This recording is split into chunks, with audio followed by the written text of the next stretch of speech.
Hi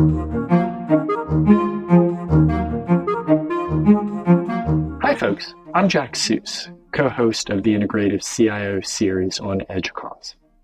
Before we start today's episode on vendor relations, we'd like to let you know that the conversation was recorded last spring before some of the events talked about in the episode actually happened. One of our guests for this episode is EDUCAUSE's own Leah Lang, Director of Corporate Engagement. Hi, Leah. Could you explain what we mean by events that took place afterwards? Yeah, sure. Thanks, Jack. Since we recorded this episode, we did actually hold a webinar on leveraging the power of consultancies and also conducted some other professional learning opportunities for the corporate community and the higher ed community to understand more about one another. And we've also held the first ever annual partner summit. We've added an update to the end where we're going to talk more about those events that took place and what this means for the community. But we want you to experience the podcast before we talk about the results. Hi, Leah. Hi, Bret. Today on the Integrative CIO, we're going to talk about higher education institutions and the corporate community. So that's where we hope this discussion is going to go today. But before we really get into everything, let's hear a little bit from each of you about the path you followed to your current role. Leah? Sure.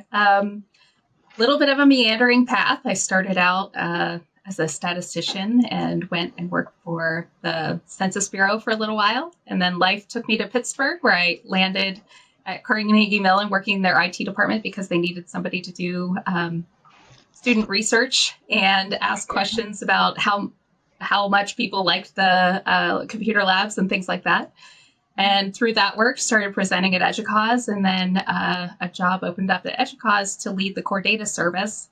And it seemed like the perfect marriage between my research background and the little I had learned about technology to that point. So then I spent about 11 years leading EDUCAUSE's analytics and benchmarking initiatives, and ended up learning a lot about the changing landscape of the technology markets, and was always really fascinated with that piece of the core data service, data collection. And over time, working with our member community and creating really good relationships with the member community and understanding their needs from the industry community, I always kind of observed and felt this tension and, going to the conferences and hearing people talk about how they're anxious about going in the exhibit hall or how they're upset about getting too much email from the partners that they're engaged with. It was I was collecting these little ideas of how I might solve that problem or help our community solve that problem. And then the job opened up to become the director of corporate engagement at EDUCAUSE, and it seemed like the best opportunity to have an impact on that problem that I'd always seen in our community. So now I'm here. I've been here for about 2 years leading corporate engagement, and I really feel like my responsibility in this role is to our member community and helping to bring what they need from industry to them. Thank you. Thank you. And Bret, how about you?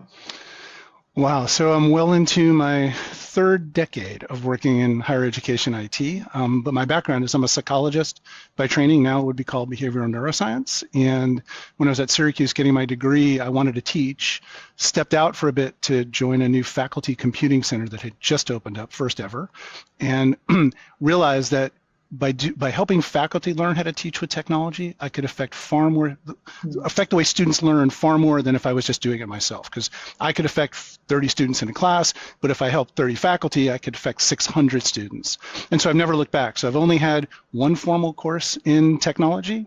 I did some software development back in the day, and then my career has taken me really following a path of academic technology support. So I was in Oregon at Lewis and Clark College, moved back after we adopted our son, moved back to New York to be closer to family, spent some time at Skidmore. I was the vice president for information technology at Vassar College before here, and then I've been at Tallahassee Community College, soon to, by the way, be called Tallahassee State College. Been in Tallahassee Community College for 12 years.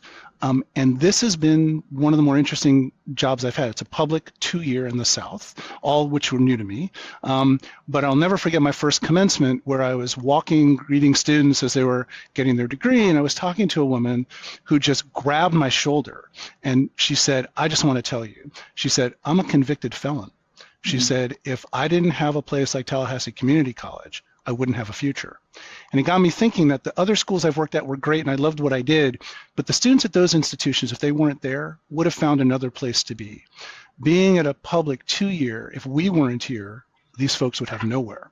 So although 50, 60% of our students transfer to Florida State or another institution for a 4-year degree, the 30 or 40% who find a career path or an education through us because we happen to be next door, it's really been pretty rewarding. And to find such interesting students and to make such a difference late in a career has just been great. So it's been a lot of fun. That's powerful. That really is. Yeah. That really speaks to why we want to be in higher ed, because you are having the opportunity to change lives, and that is a great story. Yeah.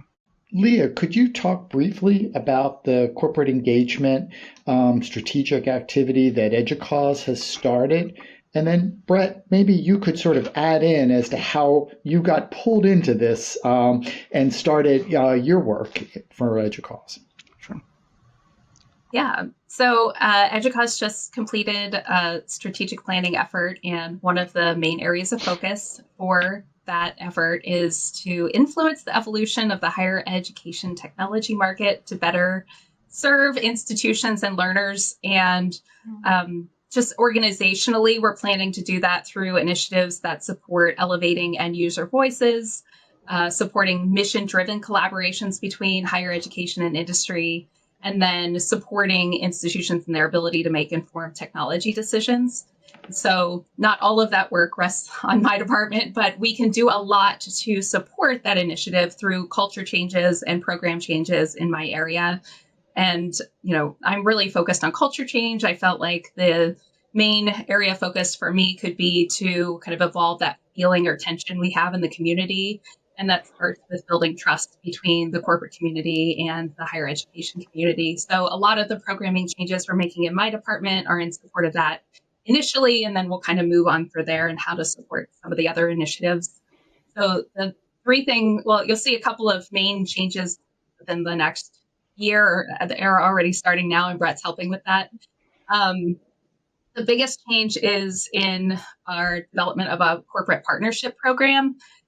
We used to have different levels of signal to the community that certain companies have reached a certain status in our community, and we called those companies partners, but there wasn't true partnership. What we're looking for here is to select some highly engaged organizations who are committed to the efforts of higher education and our mission and values aligned with higher education, and working together with them to evolve the technology market. So you see initial partners like Vantage Technology Consulting and Moran Technology Consultants who have deep expertise in higher education and have been really good supporters of our community for a long time. So the partners you see coming out initially are ones who have either a really good proven track record of supporting our community or are working towards building together with us on supporting the evolution of the technology market. They've committed to us at some level that they're planning to work on projects with us. A couple of other things you'll see are programming changes. So focusing on educating the higher ed community on how to work better with industry partners, but so actually, that's the flip side of an initiative that we started a few years ago that Bret's helping with, where we're educating the corporate community about higher education and the nuance of higher education and how it's not the medical vertical or, robotics or some other vertical that they might be dealing with. But in addition to educating corporate community, we are focusing now on how can higher education be better partners to industry in these efforts too. And then, you'll see a couple of other things, us focusing on programming to support emerging technologies so that new technologies have an on-ramp into higher education and evolving the use cases for technology and higher education. And then another big change we've made this year is around corporate membership and what you are able to get access to as a corporate member. We heard from our community in the discovery process and developing these new programs that they're more willing to trust a member of industry if they're at least willing to support EDUCAUSE at the membership level. That signals to the community that they are, at least invested in the outcomes of higher education at some minimum level beyond just, wanting to advertise or get their brand in front of the community, but they might actually want to participate in the community. And so through that, now you're only allowed to produce a thought leadership piece for EDUCAUSE review if you're a corporate member. You're only allowed to participate in a webinar if you're a corporate member. You're only allowed to participate on Connect in the discussion if you're a corporate member. So we're starting to make it focused on a member-only resource and kind of bringing the community together in this membership status. So Bret, I'm assuming that you probably complained to someone about how things were going and immediately were tapped into helping to solve the problem. So maybe you could talk about how you got involved. And that's almost exactly right. So much like you and Cynthia, right, for years, I've participated in the various forums that EDUCAUSE has, including most notably the CIO list, right? The go-to list for lots of information. And over the years, I've had my share of vendors harassing me after posts. I've had watched vendors do things that are sort of inappropriate by our common guidelines on the list, and I have complained in the past. And so a few years ago, EDUCAUSE reached out and said, okay, we want to start a new initiative to try to help vendors, corporate partners better learn how to work with us, understand us more.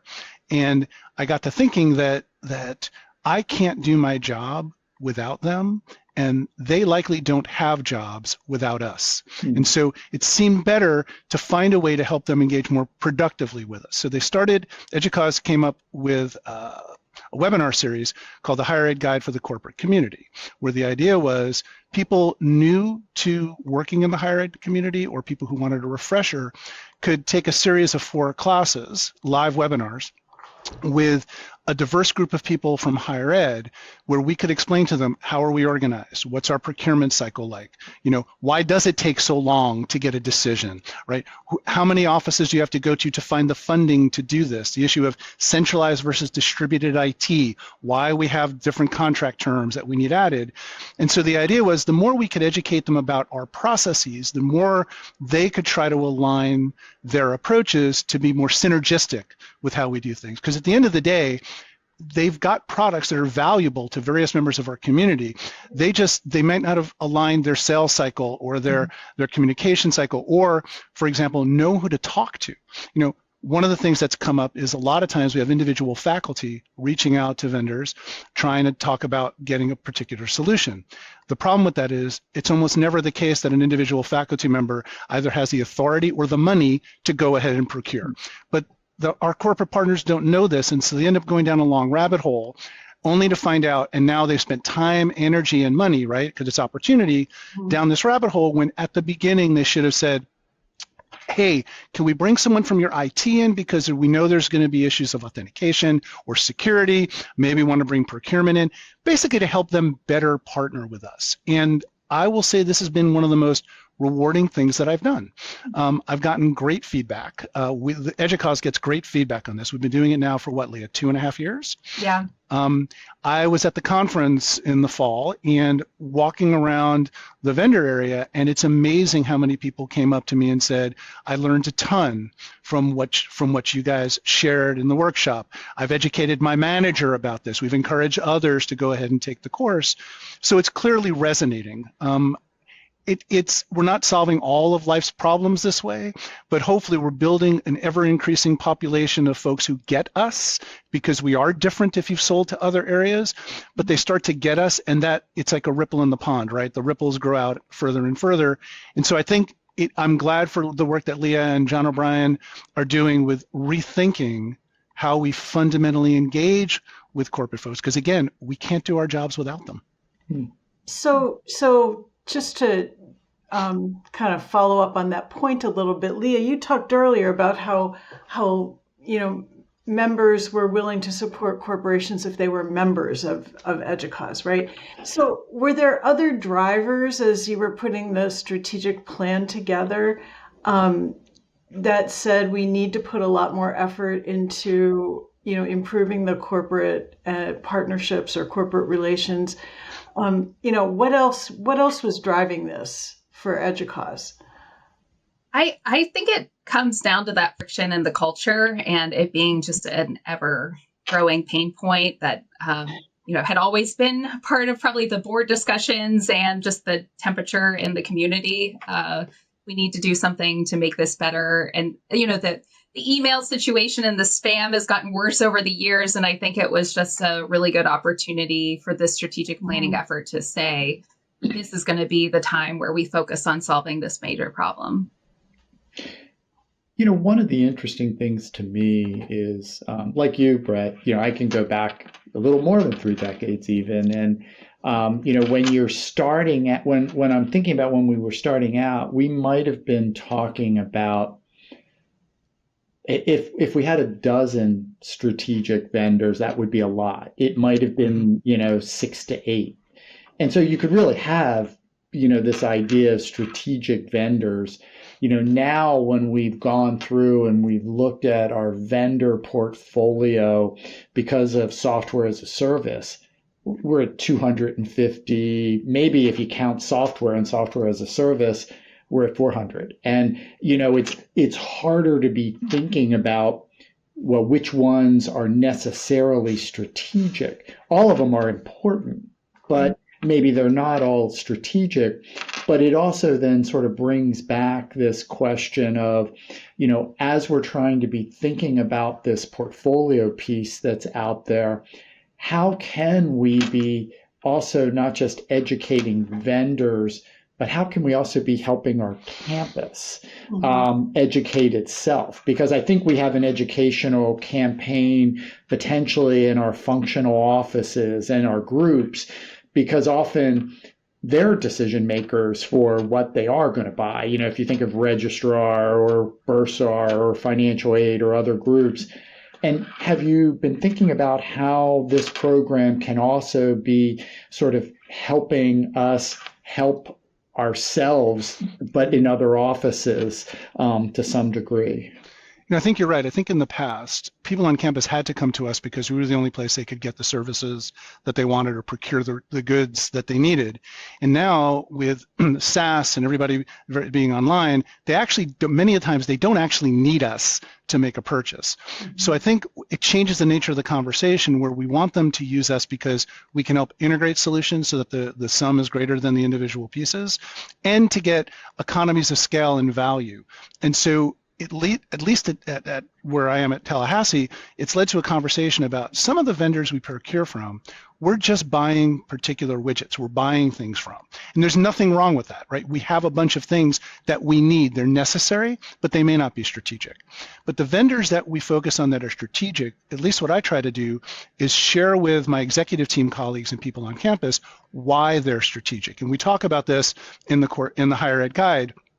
The notion of a strategic partner is not so much just trying to sell you something. It's like they're trying to build a relationship, and a relationship is 2 ways. It's a company that wants to listen and really understand what we're looking for in their product, or why this particular direction they took actually didn't help us and this might have, and they're willing to engage. We get to talk to their developers, we get to talk to senior members of their team, and it's not just small company startups who do this, right? We have examples in our ecosystem of really large corporate partners who also expose their senior leadership and their product teams to us. It's a mindset, right? Not necessarily due to size. And what that lets me do is talk internally and say, yeah, we can get you those, but if you've got a more strategic need, like we're now heavily into AI and building virtual assistants, there's lots of vendors you could buy something from, but we've got a partner who's actually working with us to try to figure out how to make their product and how they sell it and how they service it meet the needs of us, because they've not worked in the higher ed community before. So Jack, I think you're right. Us, by working to better understand the different types of relationships we have, I think it does lead to better conversations on campus in terms of facilitating purchases when you need to buy something, but facilitating conversations when we want to have a more strategic alignment of the technology with the services we want to provide. Mm-hmm. I think that's really critical. So to switch gears just a little bit, one of the things that I think you're both part of is the Corporate Engagement Advisory Committee that EDUCAUSE has. And could you talk a little bit about that? What its mission is and maybe what the big issues are of the day that the committee's dealing with? Yeah, the committee was formed mainly initially to help set a new direction for corporate engagement. And so early tasks were around building the components of the partnership program, just guiding us in terms of, what should corporate engagement at EDUCAUSE look like, and what would you like to see for the future? So we're just finishing up our first year of engagement with the advisory committee. And currently we're working on building out this event that will happen at the annual conference called the Annual Partner Summit. And we're planning to bring together all of our partner companies, key leaders of higher education, and then key leaders of associated peer associations like Internet2, Nakubo, AIR. And we want to just get everyone in the room and talk about these big pain points that are in our community, and then have that be the place to set a direction for the next year of work with the advisory committee. They're a really great engaged group of both community members, higher education community members, industry colleagues, and people who have been on both sides of the community. And so it's always a really rich discussion. And I think that we're going to be moving in a really good direction with their help. And it's been eye-opening for me to be on this group because it does consist of our corporate partners and members. And so I've learned a bunch, right? We have these conversations where we see both sides of the coin, which has been great. So one of the things that's coming out of this also is this summer, there'll be a webinar that I'm going to moderate from a number of our corporate partners about helping higher ed understand how can we best engage consultants to work with us? What are the things that we should know about when you reach out to a consulting firm? What should you expect? How should it all work? Which is a great way to educate ourselves, right, on things that they're interested in. And I think the other thing I took away, and this, I can say this because I don't actually work for EDUCAUSE, right? But one of the things in the past is a lot of the activities of the organization really don't exist. We couldn't do without the funding we receive from our corporate partners and how they invest in things like the conference. One of the nice changes that you get out of the advisory committee is EDUCAUSE is really looking to change that model. It's not just about writing a check. It's actually helping grow the organization, having to move us forward. And to see so many committed corporate partners from all different areas want to really fundamentally figure out, okay, they understand that at the base is membership fees and how to make that work, but how to use those fees in a way that give them more value and that give us as the higher ed community more value from those investments are really, really kind of cool conversations about how do we come at this from both sides. So it's been really fun to see these partners in a different light. Oh, I bet. So Bret, when will you fix the problems of me getting too much email or too many phone calls from vendors, and do you have any suggestions on how institutions might deal with that? And we were talking before the podcast, and I mentioned that I hate to be rude, but at the other sense, these are all automated bots coming out of CRM systems or other sorts of things. And so, maybe figuring out how I can help them is, one way. Are there resources we should be pointing people to if we're responding back? That's actually a great question, and it's a very loaded question, right? Because that is one of the problems we all face is the deluge that we've got of messages coming in. And let me cover it in a couple different ways. One of them is actually helping the corporate partners realize that that's a bad way for them to monetize or to measure their success. So the example I use is at the annual conference. If their goal is to scan as many badges as people walk by their booth as they possibly can, I'm not exactly sure what that's telling their marketing or salespeople about anything, right? I think it seems to me to be better to have 3 really deep, productive conversations than 100 people whose badge you go ahead and get as they walk by. So part of it is talking to our corporate partners about changing the model that they use to measure the own success of their own sales folks. So that's been great. As far as email, that comes up in every one of these corporate guide sessions, like how do we stop email? Because I do ignore every single unsolicited message I get. I just don't do it. So we've talked about possible solutions, and some of them involve getting a reference. I mean, Jack or Cynthia, if you send me a message saying we've got a vendor who we think might really be good for you, or we want to do an introduction, I'll take those every day of the week. Because if you value what Company X has got, I probably am going to be interested in Company X as well. Part of it is educating folks that on the list, that getting them to realize that sometimes they can respond showing their knowledge of the industry rather than their ability to sell a product, right? So they can give advice without being salesy, which changes the kind of nature of what's there. But I know for me, one of the solutions I hit upon a number of years ago, and it's been great, is I ask vendors to apply to talk to me. There's a form on my website that they can fill out if they're interested in actually getting my time. It's got a whole bunch of questions. Who are you? What are you trying to sell? Have we done business before? Who's actually going to be on the call with me? Because a lot of these companies have lead development folks, and I don't want to talk there. I want to know who we're going to talk to. And then 2 or 3 times a month, we line up these vendors. They get 20 minutes of my time. It's like a Shark Tank episode, no more than 20 minutes. I don't do any homework beforehand. I don't do any reading beforehand. And I start out by saying, it's not like I have a need in search of a solution, because if I did, I'd go on the internet and find you, right? You have a solution in search of a need. And so we quickly find out, did they look at our technology plan? Have they read any of our press releases to find out what's important to us? And in 20 minutes, they pitch. Some of them pitch very, very poorly. Some of them pitch very, very well. But I would say some of the companies that we now have our closest relationships with are ones who took the time to do that, because to me it said it wasn't about the bot sending out 1,000 email messages. It was the 20-minute conversation. And what I will say about higher ed is even though we're big, we're a very small community, right? If I have a great relationship with Cynthia at company A today, but I'm not interested, we're not going to buy. When Cynthia goes to company B in 2 years and thinks she has something to talk to me about, I'm likely now to take Cynthia's call because I've had a relationship with her to be able to do that. So for us, that's actually really worked. It's given me an outlet to tell folks, how can I get in touch with you? Go fill out the form and we'll see if there's something of value.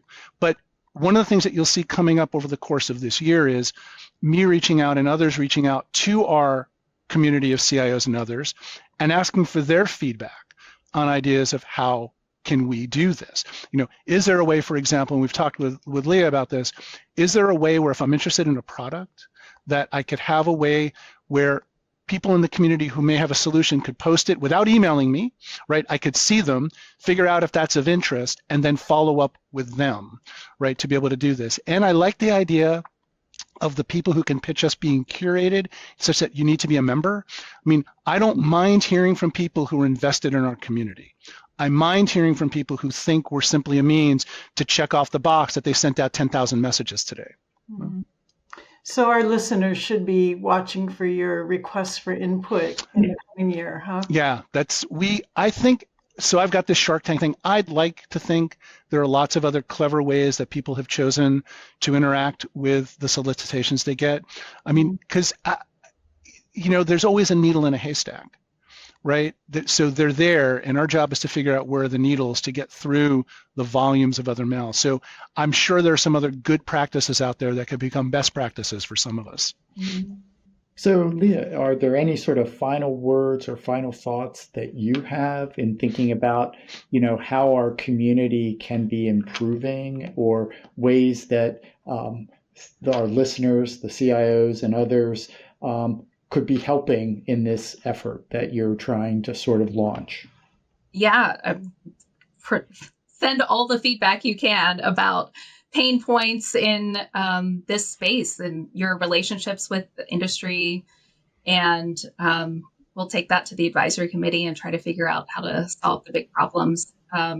We feel that this is just a really good new direction for us to have better relationships with partners that can actually influence change. And getting feedback about this email problem, for example, is super helpful, because we're hoping that at our level with our relationships with companies, we can educate of course, salespeople that are emailing you, they're beholden to certain metrics that people above them don't understand higher ed in the way that we do to understand that those metrics don't necessarily work. So how can our relationships at a top-down level influence change while the work that Bret's doing and members of the community in terms of teaching and demonstrating good leadership and how to have good relationships with industry colleagues at the ground is going to be helpful. So that I would say that's my second point is, first, give us feedback about how we can do better at the programming level. Second, lead by example and talk about the good relationships you have with industry. Instead of focusing on complaining about all the annoying email that you get, talk about how you've actually been able to have really good partnerships.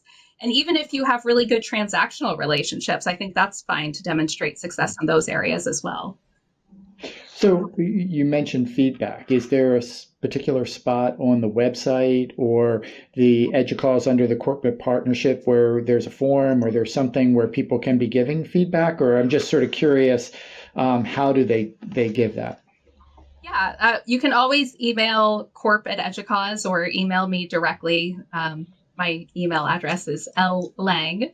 But also just recognizing who's on our board, who's on our advisory committee, sending emails to the people who influence change within EDUCAUSE is helpful. And then also working through community groups. Like I especially spend a lot of time monitoring Connect and those conversations. And that's an area where I pay attention to if the community is having a challenge with industry. I try to pick up on that and then bring that to the advisory committee as well. And I think that Leah's comment about giving feedback can't be understated. It can't be overstated enough. That is, whenever any of members of the community have something good that they think could be replicated elsewhere or bad, that's a problem, and they may have a suggestion how to overcome it, I think it's important to email Leah, email me, email members of the committee. The other thing is I'm certain that there are corporate partners who are listening to the podcast. And so for them as well, model good behavior. So for example, we have lots of corporate members who are really, really, really knowledgeable in their field. They should be sharing that knowledge, even if it's not specifically to get a sale, right? Because again, the more we see you as a partner, as somebody who has information we need and can help us with, the more others will do that as well. So I would encourage those corporate partners out there who really do get us and really do understand, help us by leading by example and showing that there are other means to the end. Sometimes a sale may come because you send me an email, but sometimes I get to know you, and then when I'm looking for something, I recognize I can reach out and go, oh, you've been really, really helpful. I want to go ahead and talk to you.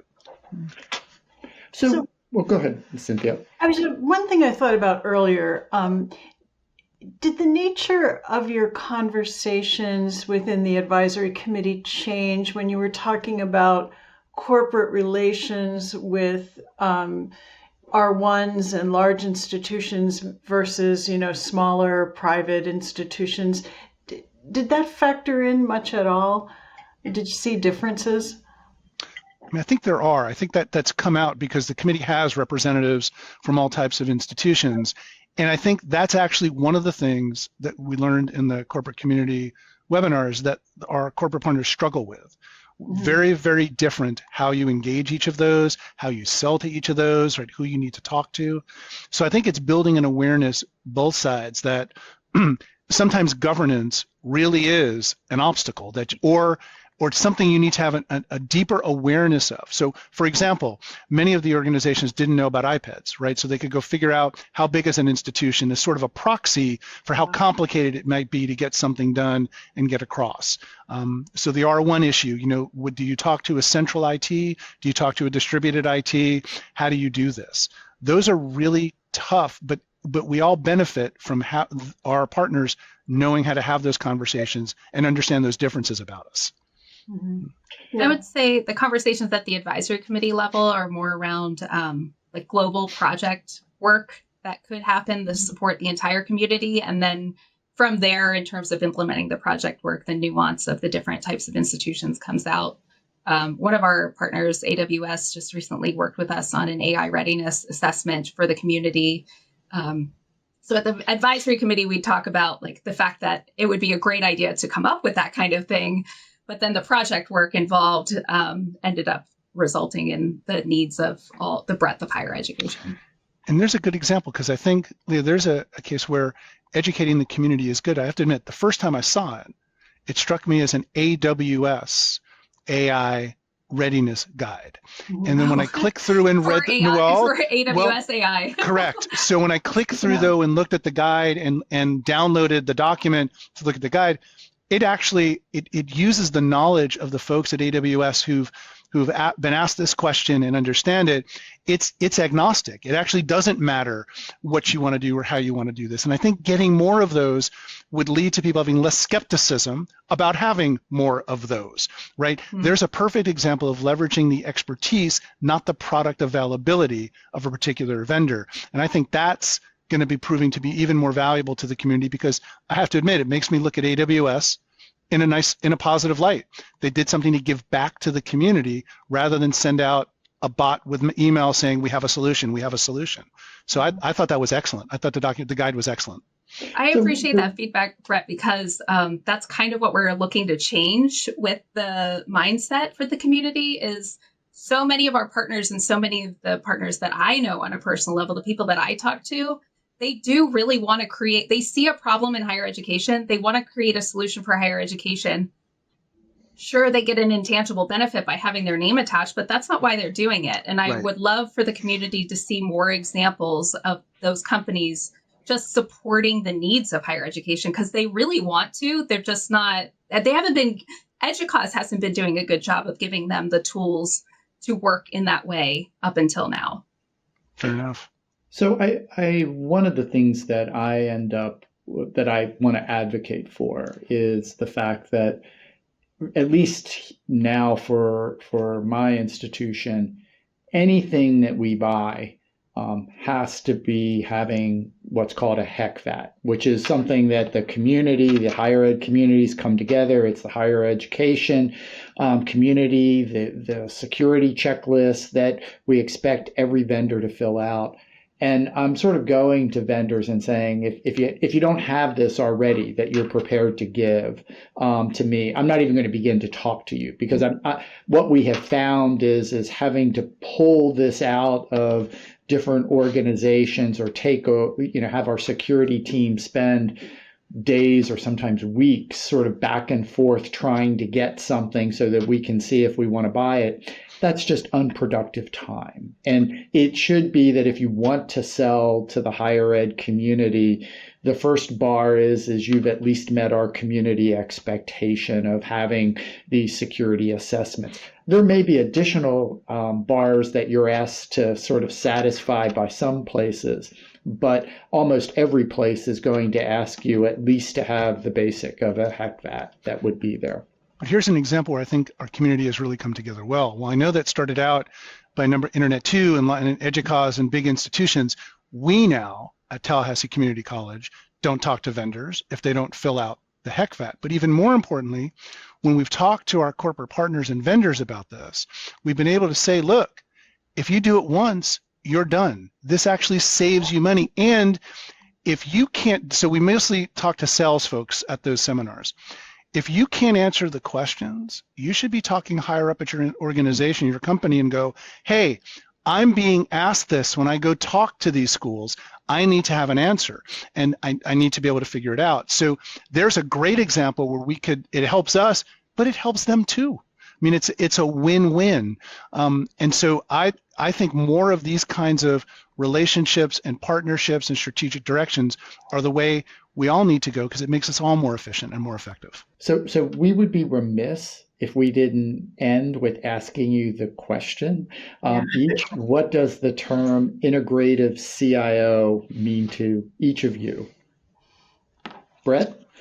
Wow. So I guess I'd like to think it describes the role that I think I have, that it's no longer, a CIO no longer functions on their own, right? There's very few things we do on our own.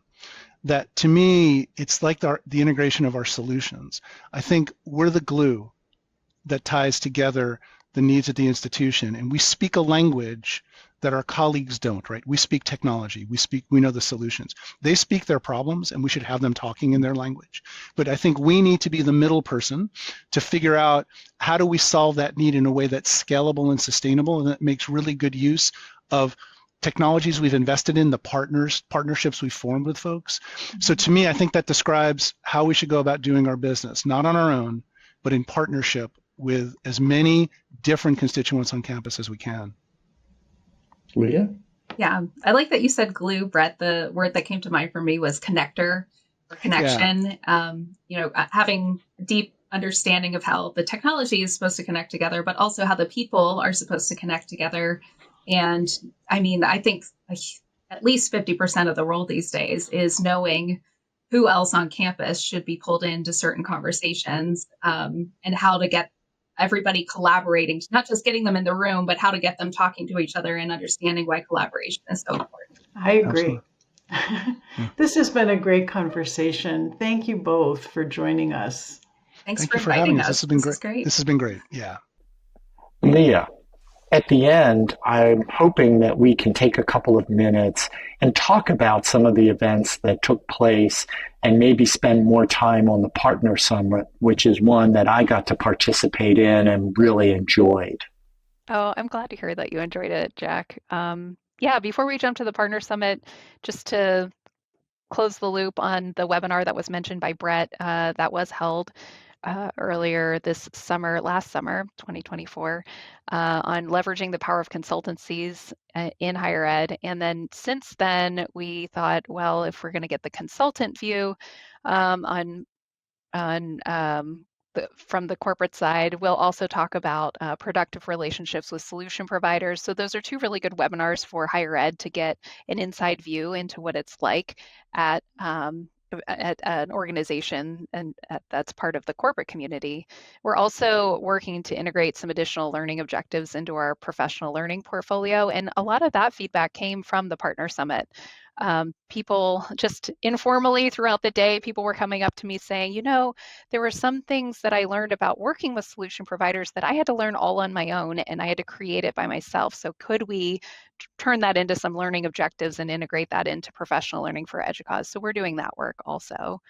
But speaking about the annual Partner Summit, as you know, we convened 80 leaders from a mix of institutions. About 25% of the participants were from partner companies. About 50% were higher ed leaders, and another quarter were association colleagues from organizations like NACUBO, AIR, HUG, and Internet2. And the day was centered around three themes. How can higher ed and industry work better together? How can industry and industry work better together? And then how can the association world come together to support all of the great efforts that we talked about wanting to make progress on during that day? So tell me about your experience with it. What was your takeaway from the day? Well, what really struck me was how interested many of the vendors were in trying to have a better relationship with higher ed, and one that was more productive from their standpoint. And I think that, what we see is that there are a lot of people who really want to make sure that vendor relationships with higher ed is a win-win. And I think we sort of had ideas for how we could be talking about that, how we could be helping to be trying to sort of explain some of the worst kinds of, direct cold sales marketing problems, which often irritate the community and aren't really productive for vendors. That to me was one of the takeaways of there's a lot of opportunity for just sharing doing what you're doing, and sharing will help us get to a better place. And I'm really looking forward to, some of the things that you're producing for the community.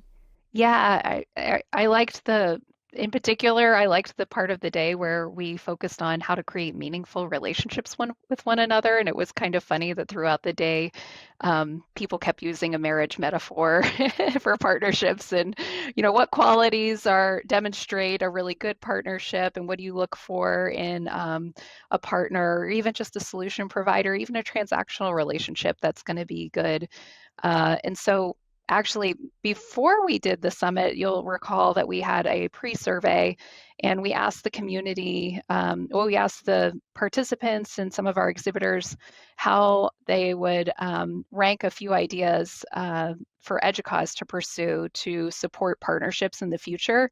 And the number one most voted thing was that EDUCAUSE could develop a program for recognizing solution providers who meet a standard of excellence for working with higher education. And so out of a lot of the discussions that happened during the Partner Summit, the different characteristics of what higher ed looks for in a good partner, we took all of those characteristics and put them in a subsequent quick poll, which our community may have seen. And that is now serving for the basis of a set of criteria that we're establishing to propose a recognition program for companies to apply to say, we think that we are, meet a standard of excellence or should be recognized as working well with the higher education community. And so we're using the elements that came out of the Partner Summit, the things that our community values the most, to establish a recognition program. So that program will be proposed to our board, and we'll see if there's some energy around actually creating that program. But just a really great tangible example for the type of thing that could come out of convening 80 great leaders on a day and having conversations we haven't had in the past. Well, and one of the things that I took away, and I think is important for our listeners to just think about, is that there are some vendors where, for my institution, they may be critical and strategic.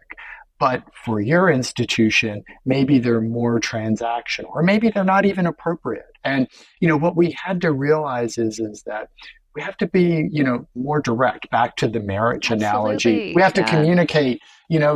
Don't try to be nice. Just be direct and say, no. For my institution, we've already made this decision X, and we're not going to be changing it anytime soon. And what I got away from that is that directness. Being honest was really helpful, because vendors also don't want to waste their time. Yeah, they don't want to waste time either. But likewise, we may want to have a deeper relationship with some vendors. And so letting them know that, we'd like to be thinking about how to do that. I think that's going to open up some great opportunities for the community. For sure. And even the flip side of that was discussed during the day. This may or may not have been discussion at your table, but I remember folks talking about, how do you know when the relationship is over, and how do you exit gracefully, and when is we all kind of had a kumbaya moment of, it's okay for a partnership to end, just be direct and make sure that happens.